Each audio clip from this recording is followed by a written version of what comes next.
ମୁଁ ଆଉ ବେଶୀ ଦିନ ପାଇଁ ବଞ୍ଚିବିନି। ହାଇ ମୁଁ ମଧୁ, ମୁଁ ଆମ ଘରେ ରୁହେ। ଯେହେତୁ ସେଦିନ ଥିଲା ମାଣବସା ଗୁରୁବାର ଲାଷ୍ଟ ପାଳି, ସେଇଥିପାଇଁ ଆମ ଘରେ ବସିଥିଲେ ସେଦିନ ମାଣ। ଆଉ ଏଇ ଦେଖନ୍ତୁ ରାତିରେ ଯୋଉ ଝୁଣ୍ଟି ଗୁଡା ପକେଇଥିଲି ସକାଳକୁ ସେଗୁଡା କେତେ ସୁନ୍ଦର ଦିଶୁଛି। ଆଉ ୟାକୁ ତାର ପାଠ ପଢିବ ବୋଲି ରାତିରେ ନିଦ ହଉନାହିଁ। ହଉ ଛାଡ, ମୁଁ ଏଇଠି କରିଦେଇଥିଲି ମୋ ପ୍ରଭୁଙ୍କର ଟିକେ ପୂଜା। ଆଉ ତାପରେ ମୋର ସବୁଠୁ ଫେଭରେଟ ଯୋଉଟା କି ଅଳତା ଲଗେଇବା। ଆଉ ସେଥିପାଇଁ ମୁଁ ଟିକେ ଏଇଠି ପାଦରେ ଅଳତା ଲଗେଇ ଦେଇଥିଲି। ଯେହେତୁ ଆଜି ମାଣବସା ଯାଇଛି ତ ମାଙ୍କ ପାଖରେ ଆଜି ଭୋଗ ଲାଗିବ, ସେଥିପାଇଁ ଗ୍ୟାସ ରେ ବି କିଛି ରୋଷେଇ ହେଇପାରିବନି। ସେଇଥିପାଇଁ ସବୁଠୁ ବେଷ୍ଟ ହଉଛି ମୁଢି ମିକ୍ସର। ଏଇଆ ଭାବିକିନା ମୁଁ ଏଇଠି ମୁଢି ମିକ୍ସର ଗୋଳେଇ ଦେଇଥିଲି। ଆଉ ତାପରେ ଏଇଠି ଆମେ ତିନି ଭଉଣୀ ମିଶିକି ତାକୁ ଖାଇ ଦେଇଥିଲୁ।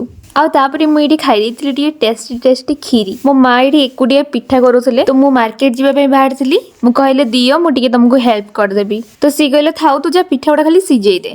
ଏଇଠି ମାଙ୍କ ପାଇଁ ଭୋଗ ବନା ସରିଲା ପରେ ମୁଁ ଏଇଠି ଟିକେ ଭଜା ଭାଜି ଦେଇଥିଲି। ଆଉ ଏଇଠି ଆମେ ତିନି ଭଉଣୀ ମିଶିକି ଖାଇ ଦେଇଥିଲି। ଆଉ ଏଇଠି ଖାଇକିନା ମୁଁ ପଳେଇ ଆସିଥିଲି ମୋ ହେୟାରରେ ରୋଜମେରୀ ୱାଟର ଲଗେଇବା ପାଇଁ। କାଇଁ ଗୋଟେ ବୋଟଲ ସରିବାକୁ ଲାଗିଲାଣି, ମୋର କିଛି କାଇଁ ହେୟାର ଫଲ କମିଲାନି। ହଉ ଦେଖିବା ଆଗକୁ କଣ ହଉଛି। ଆଚ୍ଛା, ସେତେବେଳେ ଯୋଉ ମୁଁ ପଖାଳ ଖାଇଥିଲି ସେ ପଖାଳର ଅସର ଦେଖେଇଲା। ମୋ ପାଟିରେ ଯୋଉ ତୁଣ୍ଡୁକା ବାହାରିଥିଲା ସିଏ ପୁରା ଅଧିକ ପେନ୍ କଲା। ନା ଖାଇ ପାରୁଥିଲି ନା ପାଣି ପିଇ ପାରୁଥିଲି, ଠିକ ସେ କଥା ବି କହିପାରିନଥିଲି। ଏଠୁ ବଡ ଆଉ କଷ୍ଟ କଣ ହେଇପାରେ। ହଉ ଛାଡ, କାହାର ଯଦି କିଛି କ୍ୱେଶ୍ଚନ ମତେ ପଚାରିବାର ଅଛି ତ ଏଇ ଭିଡିଓରେ ପଚାରିଦେବେ। ମୁଁ ସମସ୍ତଙ୍କୁ କ୍ୱେଶ୍ଚନ ଆନ୍ସର ଦେବି ଗୋଟେ ଲଙ୍ଗ ଭିଡିଓରେ। ଆଉ ଏଇଠି ଆମର ଆଜି ଛଣା ଯାଉଛି ହଉଛି କାକରା ପିଠା। ଆଉ ତାପରେ ଏଇଠି ମୁଁ ପଳେଇ ଆସିଥିଲି ମଣ୍ଡା ପିଠା ସହିତ କାକରା ପିଠା ଖାଇବା ପାଇଁ। ହଉ ଆଜି ପାଇଁ ମୁଁ ଏଇ ରହିଲି। ଭିଡିଓ ବସ ଲାଇକ୍ ଗୋଟେ କରିବି। ରହିଲି, ଜୟ ଜଗନ୍ନାଥ।